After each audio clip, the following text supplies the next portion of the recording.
For 13 years, she was locked in a dark room. She never saw the sun. She never heard a bedtime story. She never even learned to speak. This isn't a horror movie. It's a true story. A child robbed of her childhood, locked away by her own father.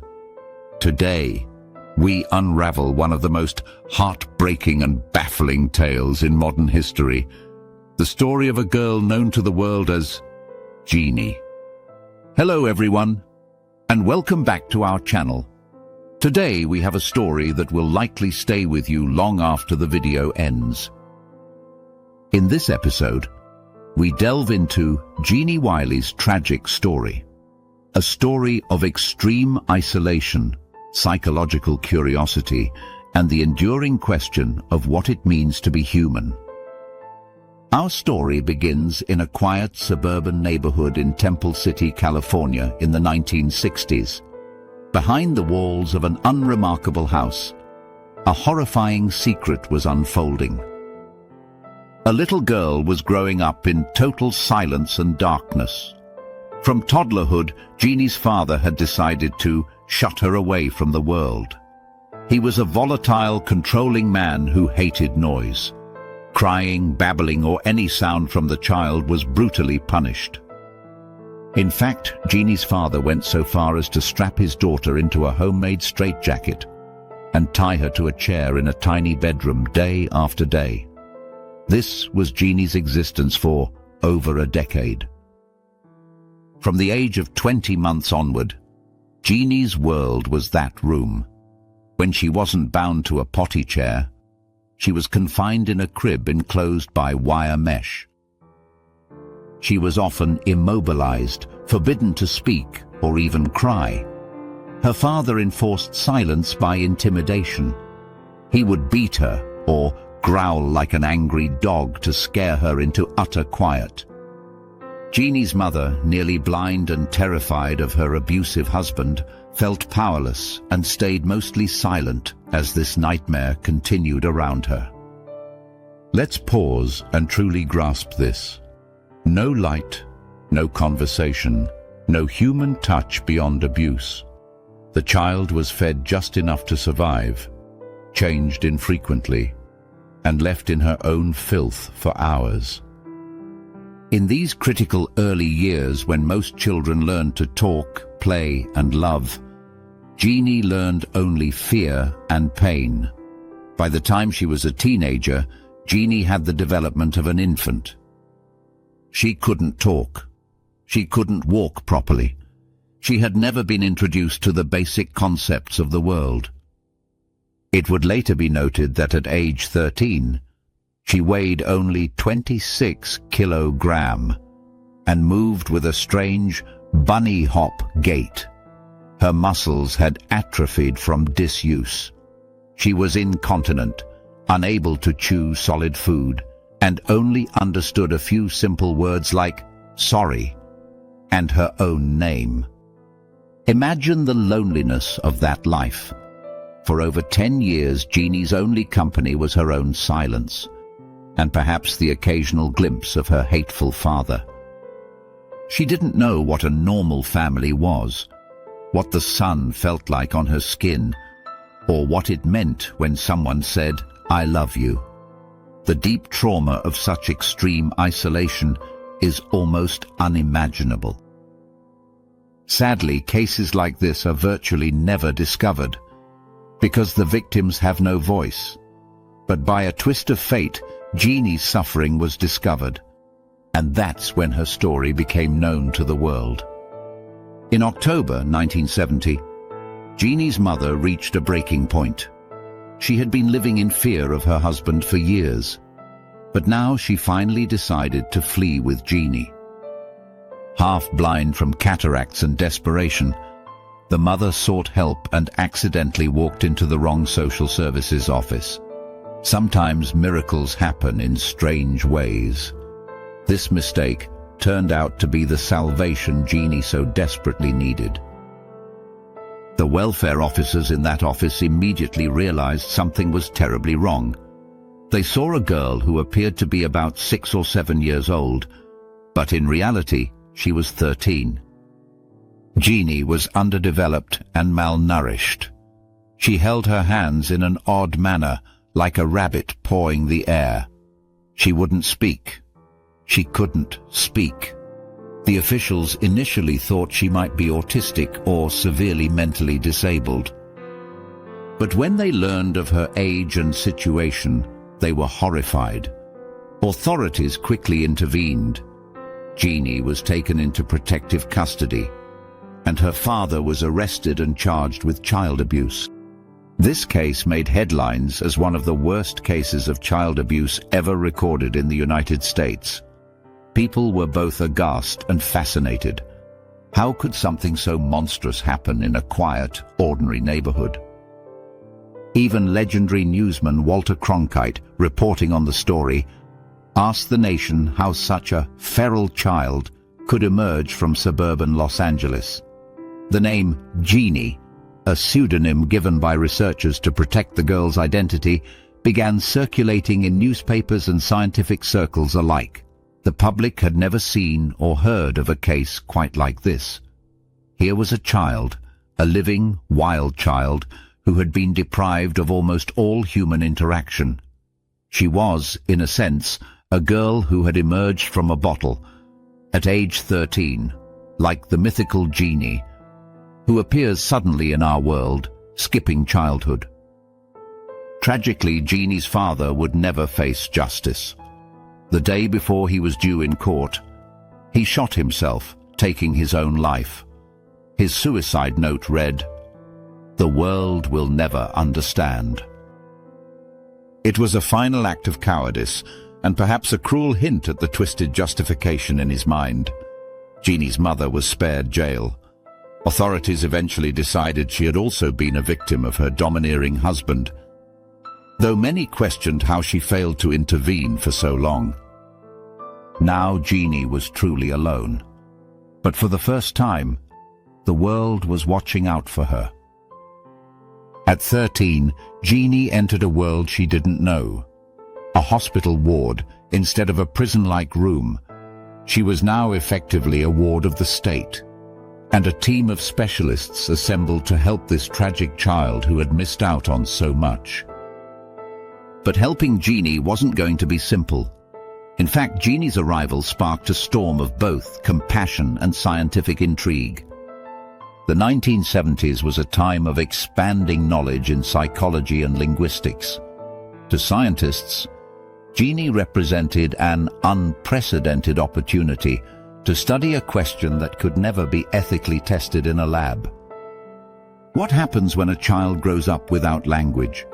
Could she still learn to speak so late in life? Could her shattered emotional and cognitive development be healed? Psycholinguist Harlan Lane noted that under normal circumstances, our morality would never allow a deprivation experiment on a human being. So this unfortunate girl's case, however tragic, was the only data they had to examine such questions. Researchers nicknamed it the Forbidden Experiment, trying to teach language to someone who had been denied it, to glean insight into the age-old nature versus nurture debate of language acquisition. Genie was moved to Children's Hospital Los Angeles, and a rehabilitation team was assembled. This team included psychologists, linguists, and pediatricians from around the country, all eager to help and study Genie. Two key figures were psychologist Dr. James Kent, who initially evaluated Genie's mental and emotional state, and Dr. Susan Curtis, a graduate student in linguistics who would become Genie's closest friend and advocate.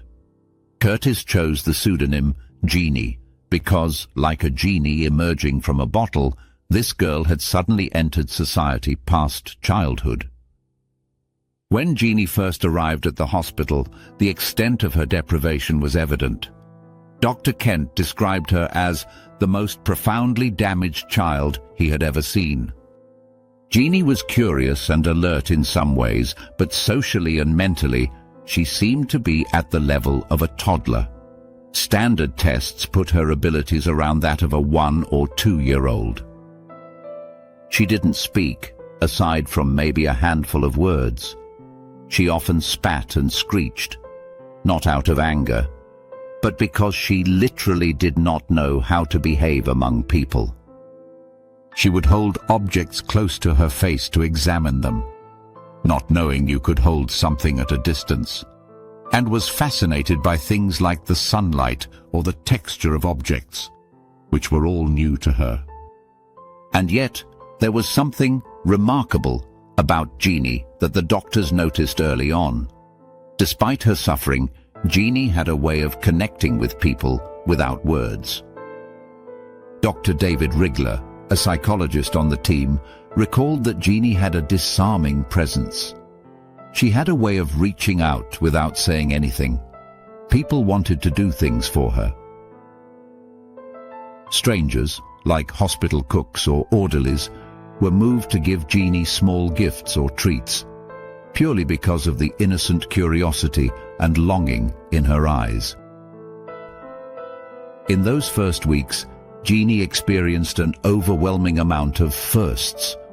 First time wearing comfortable clothes. First time eating solid foods she had to chew, which she learned to do gradually. First time hearing music.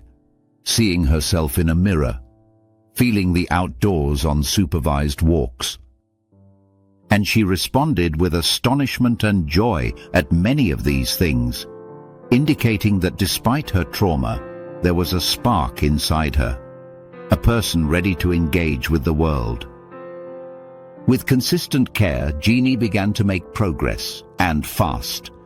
In the first few months, she learned how to use the toilet and dress herself, skills she never had a chance to learn before. She developed preferences and hobbies. Genie loved hand games and puzzles, and she adored collecting objects. One favorite being plastic buckets for some reason.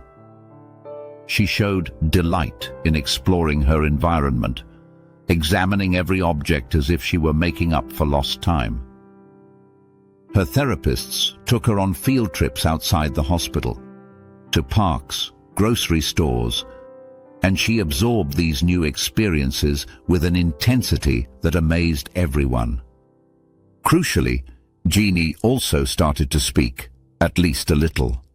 At first, it was mostly imitating sounds or single words. She had a soft, high-pitched voice. Over time, her vocabulary grew. Blue, orange, mother, go, and so on. Within a year or so, Genie could string together rudimentary 2-word phrases, like Genie go for wanting to go outside. It wasn't fluent speech by any means, but it was astonishing given where she started. Her cognitive tests even showed improvement. She scored higher on intelligence tests as she became more engaged. Genie particularly excelled at nonverbal communication. She used drawings to tell stories and communicate ideas, and she had a knack for puzzles and spatial tasks that showed she was quite intelligent in her own way.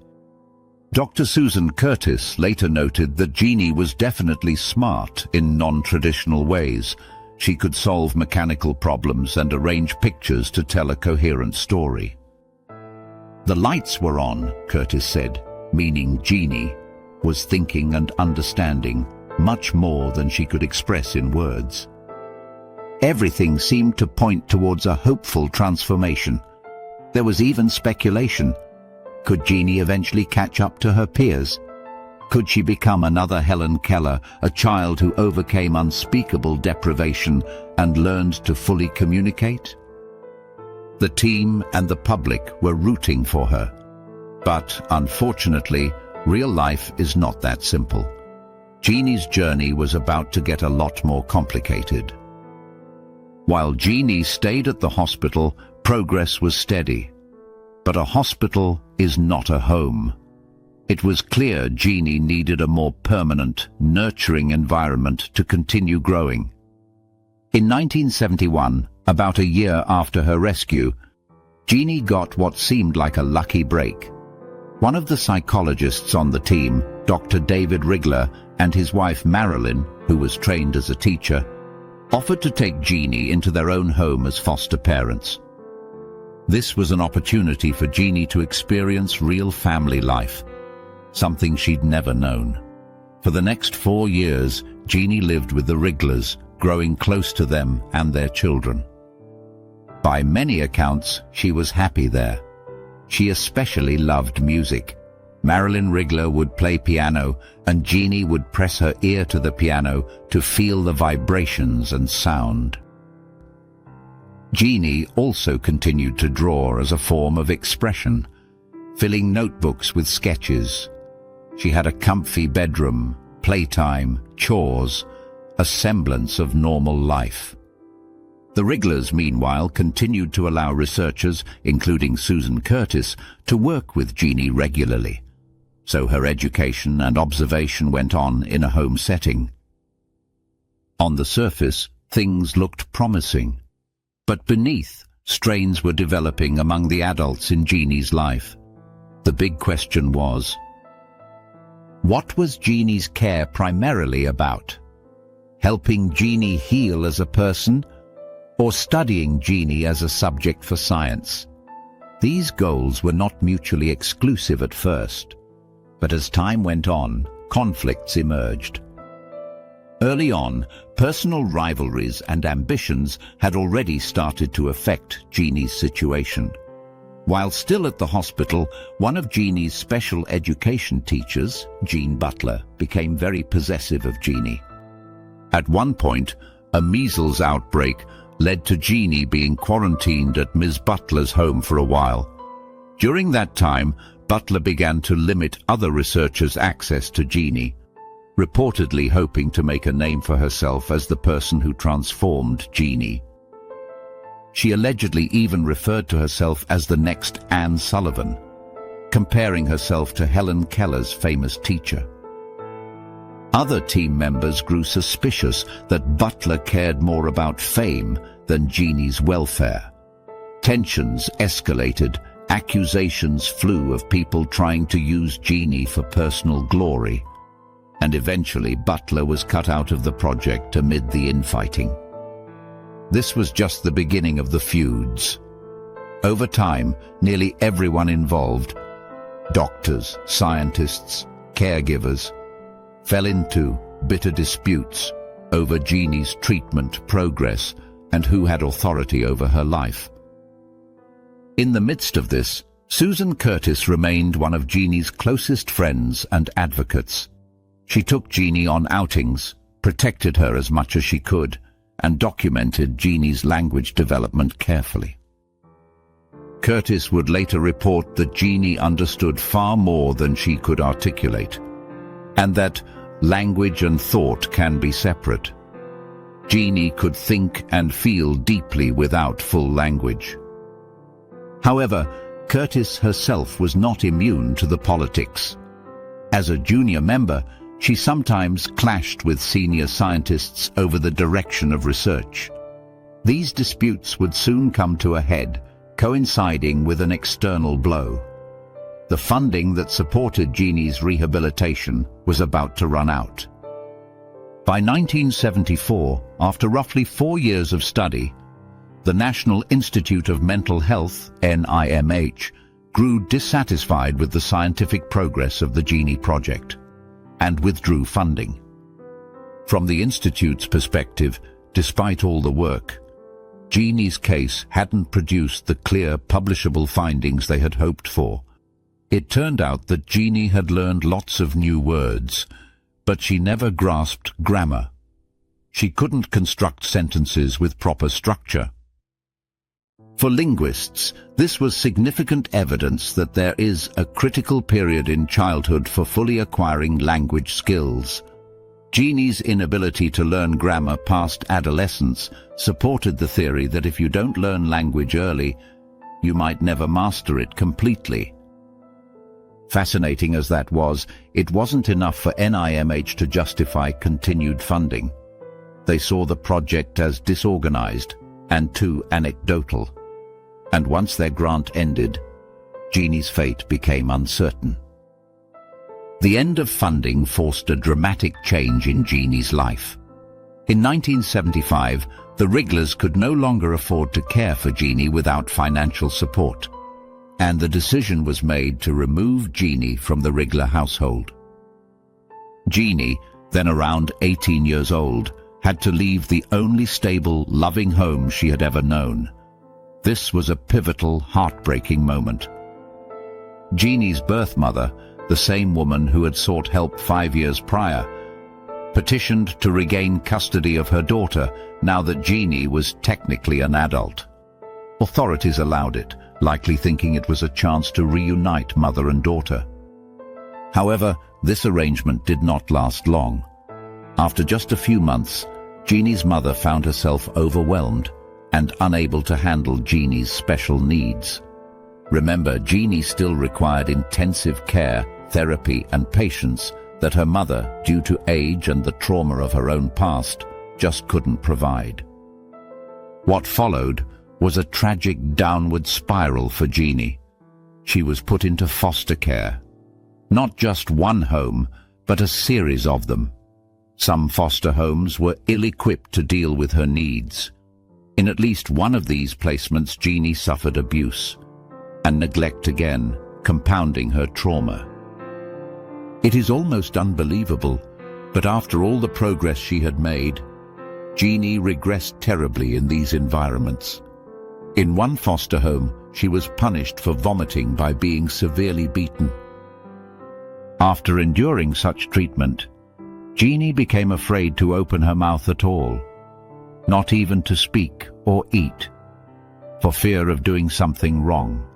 The flower that had begun to bloom in the Wrigglers' care now wilted under further abuse. By the late 1970s, Genie was institutionalized once more, this time in a series of state-run facilities for adults with special needs. The authorities handling her case cut off outside contact to protect her privacy, which unfortunately also meant isolating her from the few people who genuinely cared about her, like Susan Curtis. Curtis and others were barred from visiting Genie, and they anguished, not knowing how she was doing. Genie's mother, perhaps feeling guilty or defensive, even sued the hospital and researchers in 1977, accusing them of focusing on tests and experiments over actual therapy. The lawsuit was eventually settled out of court, but it cast a long ethical shadow over everyone involved. Had the scientists truly acted in Genie's best interest, or had they gotten carried away with the forbidden experiment and failed to prepare her for life in the real world? This question would haunt many of them for decades. For Genie herself, the late 1970s and onward are cloaked in uncertainty. We do know that psychologists who managed to check in on Genie a few years later found a deeply sad outcome. In the early 1980s, one psychiatry professor, Dr. J. Shirley, visited Genie on her 27th and 29th birthdays. He found a broken woman. Genie was by then a large, slow-moving adult with a vacant stare. He described her almost like a person in a daze or an institution inmate, shuffling and largely unresponsive. She was mostly silent, rarely ever speaking a word. The light that had been in her eyes as a girl seemed to have dimmed. Shirley said it was heartrending to see Genie in this state. Her soul was sick, he lamented, noting that Genie had once briefly experienced a wider world and human connection, only to have that door shut on her again. It was almost as if Genie had been rescued, only to be abandoned by society a second time. So, what happened to Genie? Where is she now? The truth is, we don't know exactly. Genie would be in her 60s today. After the flurry of attention in the 70s and 80s, Genie effectively vanished from public view. As a ward of the state of California, her case is confidential.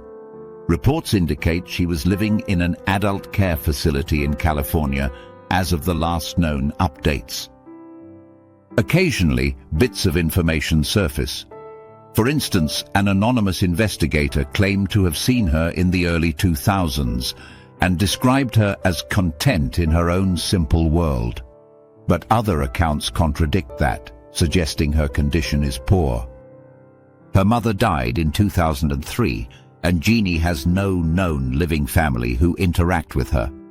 Her older brother had his own troubled life and passed away in 2011. Genie's closest advocate, Susan Curtis, has repeatedly tried to get permission to visit Genie, but has been denied. Curtis says she still aches to see Genie, that there's a hole in my heart and soul from not being able to see her. To this day, Genie remains a ward of the state.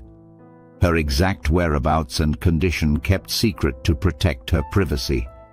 In a way, she is hidden from the world once more.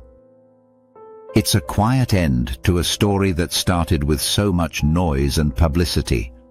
But perhaps that is best for Genie, that she lives out her life in peace, away from the spotlight that at times helped her, but also, arguably, harmed her.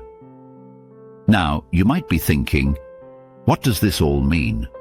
Why did we share this story? And what can we learn from it? Let's explore that. Life raises profound psychological and ethical questions that have challenged experts for decades. Here are a few key insights and reflections from her story. The critical period for language.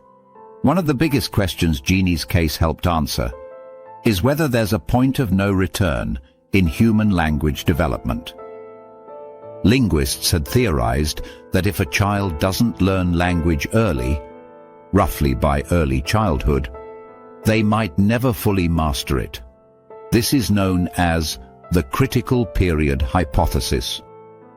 Genie's inability to grasp grammar, despite learning many words, provided heartbreaking evidence that this hypothesis is true. In Genie's brain, the window for fluent language had likely closed. She did show that you can learn vocabulary late. She learned words and could communicate ideas through drawings or basic phrases, but she never took to syntax and complex sentences. This teaches us about the incredible importance of early childhood stimulation, education, and social interaction. A young brain is malleable and hungry for input. If that input is denied, certain abilities may never flourish. It's a testament to why loving, communicative interaction with children from infancy is vital. We literally shape their brain development through our words and touch. Human resilience and its limits. Genie's story is both an example of human resilience and a sobering lesson in its limits. On one hand, the progress she made after discovery was astounding. On the other hand, her later regression shows that resilience can be fragile. Trauma isn't something one can just get over with a bit of kindness and teaching. Genie carried deep scars that never fully healed. When supportive conditions were removed, she crumbled again. The damage of severe childhood abuse can be lifelong, especially if not followed up with continuous support. In Genie's case, we as a society saved her from one prison, but inadvertently condemned her to another. The loneliness of institutional care, when our attention moved on. It's a powerful reminder that rescue is not a one-time event. Healing from trauma requires long-term commitment, safety, and love. Ethics versus curiosity, the forbidden experiment. Genie's case became a classic cautionary tale in the ethics of research. The scientists who worked with her were genuinely compassionate and wanted to help, but they also had their own intellectual curiosities and career ambitions.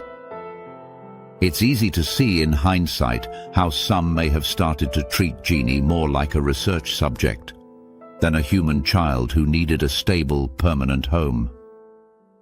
The feuds and competition among the adults, the extensive testing, and perhaps a lack of clear plan for Genie's future, all suggest that priorities became conflicted. This raises ethical questions. How do we balance scientific pursuit with the dignity and rights of a vulnerable person? Did the quest to unravel the mysteries of language overshadow the more basic goal of ensuring Genie had a happy life? These questions have been studied in classrooms and ethics boards to make sure future cases, should any ever arise, are handled with person-first care. Genie's story reminds us that just because we can learn from a tragedy doesn't mean the person is an experiment. They are a human being who must come first. The value of human contact. On a very fundamental level, Genie's life illustrates the absolute necessity of love and human contact in early development. Her story is the extreme endpoint of what happens without it. In a way, Genie showed the world what being human really means. It's more than just biology. Without social interaction, speech, play, and love, a child cannot truly become fully human. We saw that once Genie received kindness and attention, she smiled, she laughed, she showed affection. The capacity was always in her, but it had been locked away. Genie's tale thus stands as an extreme case underscoring a basic truth. Every child needs love, security, and stimulation. Neglect, in many ways, can be as damaging as outright abuse. It starves the brain and heart. In Genie's silent eyes, we see a reflection of what any of us might be like had we been denied the embrace of our parents or the sound of our mother's voice. It's a call to society to never let something like this happen again.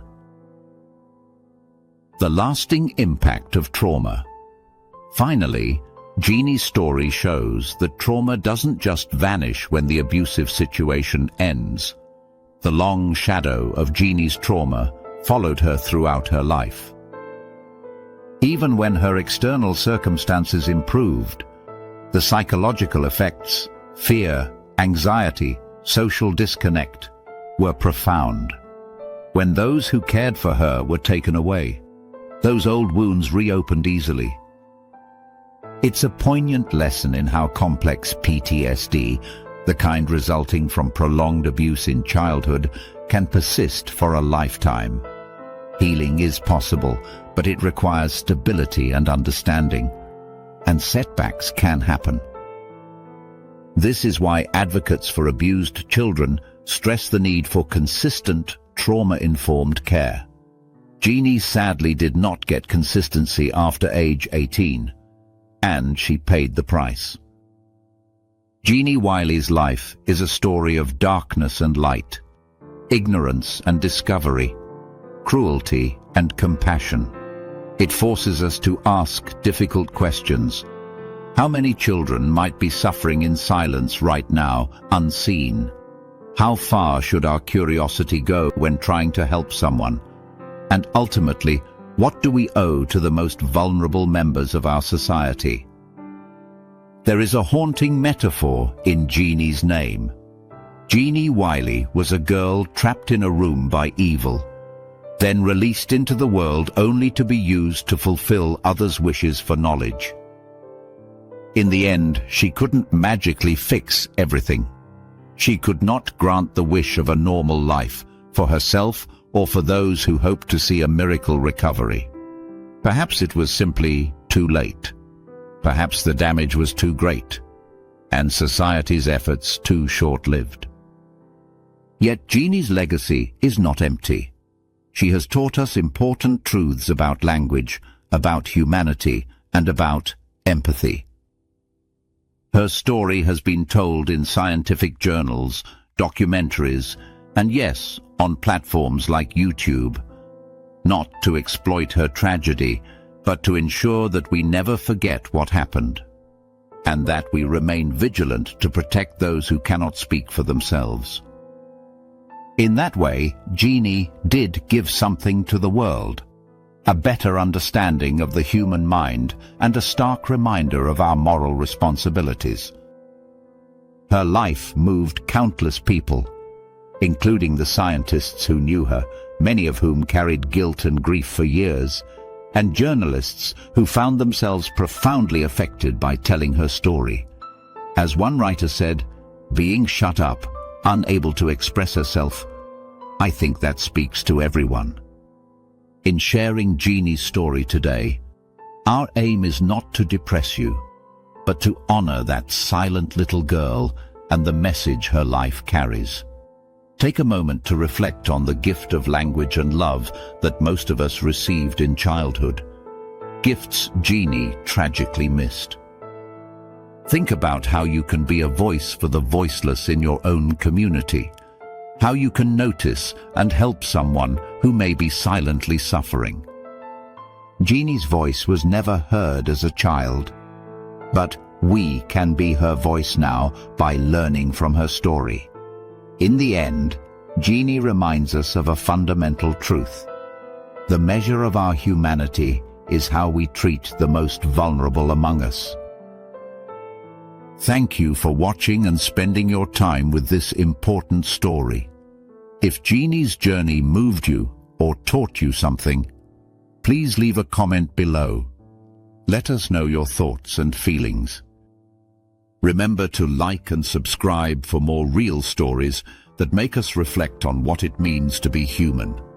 Until next time, take care of yourselves and each other.